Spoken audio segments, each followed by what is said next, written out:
దిశానిర్దేశం ఏం చేయబోతున్నారు? ఇప్పుడు దిశానిర్దేశం అనేది లోపల మీటింగ్ నడుస్తుందాక కేసీఆర్ గారు ఆ రోజే కాంగ్రెస్ పార్టీ వాళ్ళకి చెప్పిరు.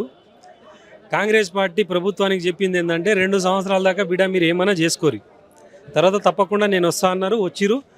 ఇప్పుడు కేసీఆర్ గారు బయటికి రాగానే వాళ్ళకు ఒక భయం మొదలైంది. రేవంత్ రెడ్డి గారికి వెండులో వణుకు పుడుతుంది, సీఎం సీట్ అదురుతుంది.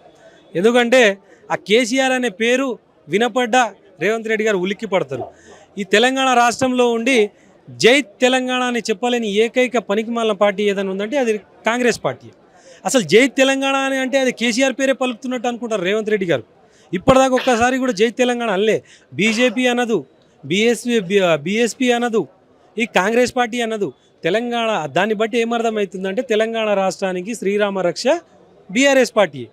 తెలంగాణ యొక్క అస్తిత్వాన్ని కాపాడాలన్నా, తెలంగాణ రాష్ట్రం యొక్క సంస్కృతి సాంప్రదాయాన్ని కాపాడాలన్నా, తెలంగాణ రాష్ట్రం యొక్క సంపాదనను కాపాడాలన్నా బీఆర్ఎస్ పార్టీ.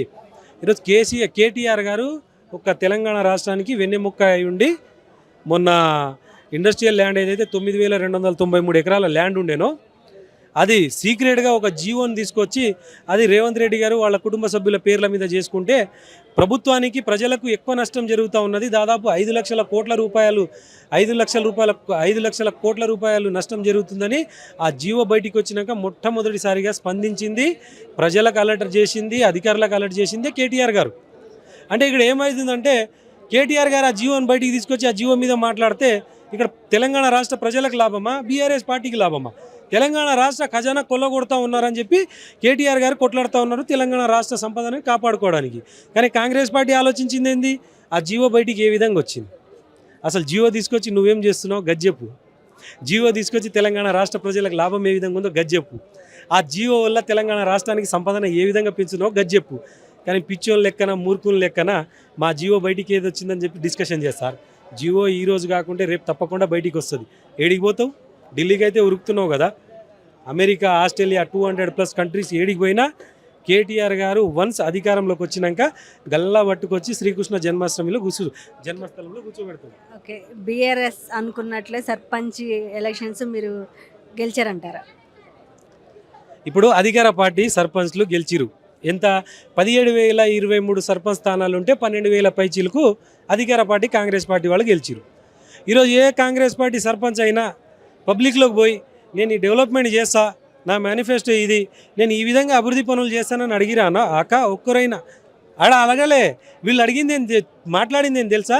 బిడా మీకు వస్తున్న సంక్షేమ పథకాలు ఆపేస్తాం, మాకు ఓటేయాలి. బిడా మీకు వచ్చే ఇందిరమ్మ ఇండ్లు ఆపేస్తాం, మాకు ఓటేయాలి. బిడా మీకు వచ్చే 200 యూనిట్ల కరెంట్ ఆపేస్తాం, వచ్చిన ఇండ్లు క్యాన్సిల్ చేస్తాం, మీ పెన్షన్లు రానియం. ఎన్నో విధాలుగా ప్రభుత్వం తరపుకేంచి ప్రజలకు బ్లాక్మెయిల్ చేసి వాళ్ళు గెలిచిరు. అంతేగాని వాళ్ళ యొక్క అభివృద్ధి పనులను చూపించి గెలవలే. వాళ్ళ ఎమ్మెల్యేలే ఒక ముఖ్యమంత్రి స్థాయి నాయకుడు సర్పంచ్ ఎలక్షన్ కోసము జిల్లాల వారీగా పర్యటన చేసిండు. అది అంతకంటే సిగ్గుచేటు. ముఖ్యమంత్రికి ఎమ్మెల్యేలకి సర్పంచ్ ఎలక్షన్లకి సంబంధం ఉండదు. గ్రామ స్థాయిలలో గ్రామ ప్రజలే వాళ్ళకి కావాల్సిన నాయకుడిని గ్రామం యొక్క ఫీల్ గుడ్ ఫ్యాక్టర్ని బట్టి సర్పంచ్ని ఎన్నుకుంటారని రేవంత్ రెడ్డి గారే చెప్పారు. మరి అట్లాంటప్పుడు నియోజకవర్గాల వారీగా, గ్రామ పంచాయతీ వర్గాల వారీగా మీ ఎమ్మెల్యేలు వెళ్ళి అహంకారపు మాటలతోటి ప్రచారం ఎందుకు చేసిరు? అంటే వాళ్ళందరికీ పిచ్చికుక్క గరిచినట్టునా? అంటే మీరు మాట్లాడేది ఏంది? మీ యొక్క ఎమ్మెల్యేలు చేస్తున్నది ఏంది? అంటే క్లియర్గా తెలంగాణ రాష్ట్ర ప్రజలకు మోసం చేయాలని మీరు ఒక మేనిఫెస్టో రెడీ చేసుకున్నారు. అది మోసం చేస్తున్నారు. 6 గ్యారెంటీలను డైవర్ట్ చేయడానికి తప్పులు ఎన్నో చేసిరు రేవంత్ రెడ్డి గారు. కేసీఆర్ గారు ఫామ్ హౌస్లో కూర్చున్నారు అంటే కేసీఆర్ గారు ఫామ్ హౌస్లో కూర్చున్నప్పుడు 10 సంవత్సరాలు పరిపాలన చేసినప్పుడు ప్రజలకు రావాల్సిన సంక్షేమ పథకాలు ఆగలే, అభివృద్ధి పనులు ఆగలే, కళ్యాణ లక్ష్మి ఆగలే, రైతు భరోసా ఆగలే, రైతు బీమా ఆగలే, మిషన్ భగీరథ ఆగలే, మిషన్ కాకతీయ ఆగలే, పెన్షన్లు ఆగలే, అభివృద్ధి పనులు ఆగలే. తెలంగాణ రాష్ట్రాన్ని కేంద్ర రాష్ట్ర ప్రభుత్వంతో సంబంధం లేకుండా కరెక్ట్ ప్రైమ్ మినిస్టర్ ఆఫ్ ఇండియాతోనే పోటీగా తెలంగాణ రాష్ట్రాన్ని తీసుకుపోయి వరల్డ్ మ్యాప్లో నెంబర్ 1గా కూర్చోబెట్టింది కేసీఆర్ గారు కదా. ఈరోజు 2 సంవత్సరాల నుంచి నువ్వు పబ్లిక్లో తిరుగుతున్నావు. ఒక ఎమ్మెల్యే వెళ్ళని ప్లేస్లో కూడా నువ్వు వెళ్ళి మీటింగ్ పెడుతున్నావు, ముఖ్యమంత్రి స్థాయి నాయకుడు. మరి నువ్వు వచ్చినాక చేసిన అభివృద్ధి ఏంది? ప్రతిరోజు 335 కోట్లు అప్పు చేస్తున్నావు. ప్రతిరోజు ప్రతి నెల 10,000 కోట్ల రూపాయలు అప్పు చేసి రాష్ట్రాన్ని నడిపిస్తున్నావు. రేవంత్ రెడ్డి అప్పు చేశారని మీరు అంటున్నారు. ఏదైతే బీఆర్ఎస్ 10 సంవత్సరాలలో అప్పుల్ని చాలా అప్పులు చేసింది. ఇప్పుడు ఉన్న డెవలప్‌మెంట్ కోసం నేను అప్పులు చేసినా అని ఒకటి అంటున్నారు. ఇంకోటి జస్ట్ ఇందాక కేసీఆర్ గారు ఒక స్టేట్మెంట్ ఇవ్వడం జరిగింది. రేవంత్ రెడ్డి కావచ్చు, కాంగ్రెస్ పార్టీ కావటం నా చావును కోరుకుంటుంది అంటున్నారు. ఎంతవరకు వాస్తవం అంటారు? ఇప్పుడు చావును కోరుకుంటున్నారంటే ఆయన ఒక ప్లేస్లో కోరుకోలే. వాళ్ళు అంటే కేసీఆర్ గారి ఆరోగ్యం బాగాలేదు, ఆయనే చావుకు దగ్గర పడ్డారని చాలాసార్లు మాట్లాడారు. ఏదైతే సెక్రటరియట్ దగ్గర బీఆర్ఎస్ ప్రభుత్వం తెలంగాణ తల్లి కోసం విగ్రహం పెట్టాలని ప్లేస్లు కేటాయిస్తే అక్కడ రాజీవ్ గాంధీ గారి విగ్రహాన్ని తీసుకొచ్చి పెట్టినప్పుడు కంపల్సరీ ప్రజలు వ్యతిరేకత తెలిపారు.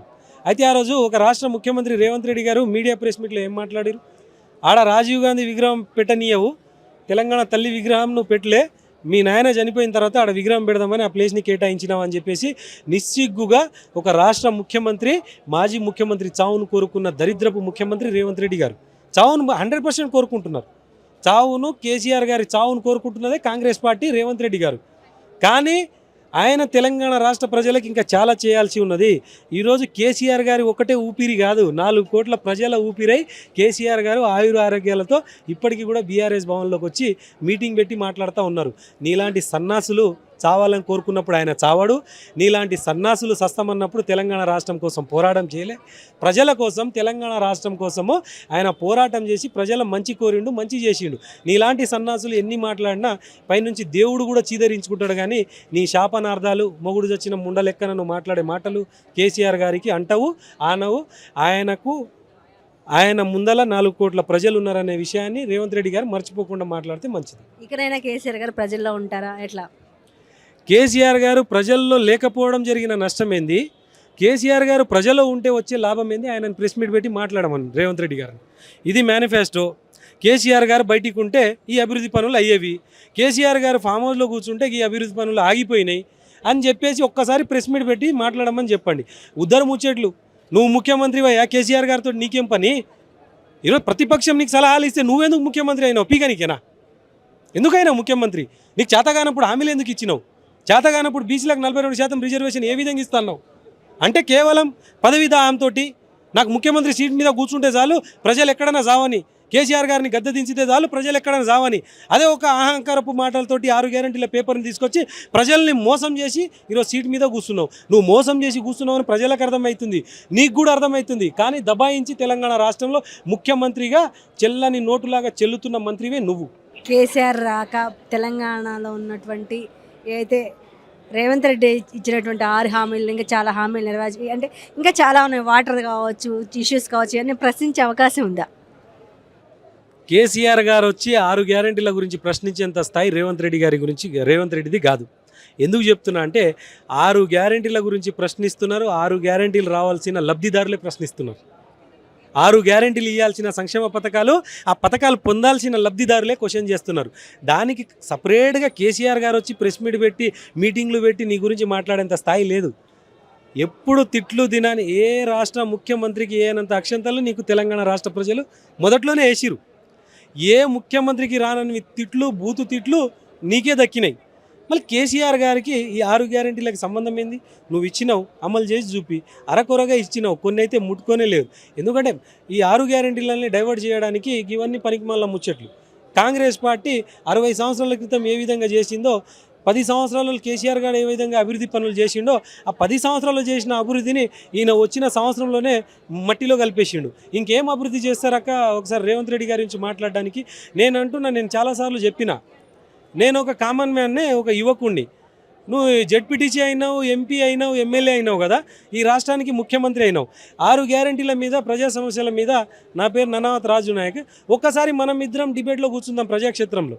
ఒక్కసారి నా దగ్గర నువ్వు గెలిచేసి వెళ్ళిపోని ఆన్ ద స్పాట్ నేను నీకు పూలమాల వేసి సత్కరిస్తా. నేనంటున్నా, రమ్మను, నాలాంటి ఒక యువకుడి దగ్గర వెళ్ళమను. తెలంగాణ ప్రజానీకం దగ్గర, ఒక ముసలోడు, ఒక రైతు దగ్గర పోయి నువ్వు డిబేట్ పెట్టి నువ్వు గెలిచిరా. ఎవ్వరు ఏమేమి మాట్లాడాలనో అన్నీ చెప్తూనే ఉన్నారు. నీ సీటుకే గతి లేదు. ఆ 10 సంవత్సరాలు 5 సంవత్సరాలు ఉంటానని అహంకారపు మాటలు మాట్లాడి నీ ఆయుష్ తగ్గించుకోకు, నీ సీటు ఒక టైం పీరియడ్ తగ్గించుకోకు. తెలంగాణ రాష్ట్ర ప్రజలు చాలా క్లియర్గా ఉన్నారు. రేవంత్ రెడ్డి గారికి ఓటేసి మేము మోసపోయినామని వాళ్ళందరూ క్లియర్గా ఉన్నారు. సర్పంచ్ ఎలక్షన్లు ఏ విధంగా గెలిచిరంటే ఇట్లా బ్లాక్మెయిల్ చేసి గెలిచిరు, ప్రభుత్వం మాది అని. అంతేగాని మేనిఫెస్టో చూపించి గెలవలే. అయినా 37% బీఆర్ఎస్ పార్టీ కొట్టుకొని వచ్చింది. సిగ్గుచేటు కదా. అధికారంలో ఉండి ఏం చేసినావు? 90% 100% నువ్వే కొట్టాల్సింది. ఎందుకు మాట్లాడతావు? ఇవన్నీ పనికిమాలిన ముచ్చట్లు ఆపి ఆ 6 గ్యారెంటీలు ఎప్పుడు ఇస్తావో, ఫస్ట్ ఆ తులం బంగారం ఎప్పుడు ఇస్తావో చెప్పు. ఆల్రెడీ చేతులు ఎత్తేసి తులం బంగారం ఇయ్యలేం కాకా అంటుండు విహెచ్ హనుమంతు వాళ్ళ మంత్రులు. ఎందుకు ఇయ్యలేమంటే మేము హామీ ఇచ్చినప్పుడు 50,000 ఉండే, ఇప్పుడు 1,50,000 అయింది. ఏడుకెళ్ళి తీసుకురావాలి? మీ ఇందిరమ్మ ఇచ్చిన హామీలాగానే ఆ ఒరిజినల్ గోల్డ్ పక్కన పెట్టి ఆ రోల్డ్ గోల్డ్ 1 గ్రామ్ గోల్డ్ తీసుకొచ్చి తెలంగాణ ప్రజలకు ఇచ్చే రకాలు వీళ్ళు. మేము తులం బంగారము ఆ రోల్డ్ గోల్డ్ తీసుకొచ్చైనా ఇయ్యగలుగుతారు వీళ్ళు. మేము హామీలలో గది చెప్పలే, మేము 1 గ్రామ్ గోల్డ్ చెప్పినాము, గిదే తులం ఇస్తామన్నాము, ఇది 1 గ్రామ్ గోల్డ్ అని చెప్పి ఆ 1 గ్రామ్ గోల్డ్ రేపటి రోజు షాదీ ముబారక్ కళ్యాణ లక్ష్మిలో పంచుతారు రేవంత్ రెడ్డి గారు. నాకైతే డౌటే. ఒరిజినల్ గోల్డ్ పక్కన పెట్టి 1 గ్రామ్ గోల్డ్ రోల్డ్ గోల్డ్ ఇస్తారు చూడండి, అదే 1 గ్రామ్ గోల్డ్ 1 తులం బంగారం అన్నారు. లే మేము ఆ బంగారం ఇస్తామని మేము ఏమైనా అగ్రిమెంట్ చేసినామా? మేము తులం బంగారం అన్నాం, మేము 1 గ్రామ్ గోల్డ్ ఇస్తాం, ఇది బంగారం కాదా అంటారు. ఇవన్నీ పనికిమాలిన ముచ్చట్లు. వాళ్ళ గురించి మాట్లాడితే నా ఎనర్జీ వేస్ట్, మీ మైక్ల ఛార్జింగ్ బొక్క, మీ టైం బొక్క, రేవంత్ రెడ్డి గారే తెలంగాణకు బొక్క.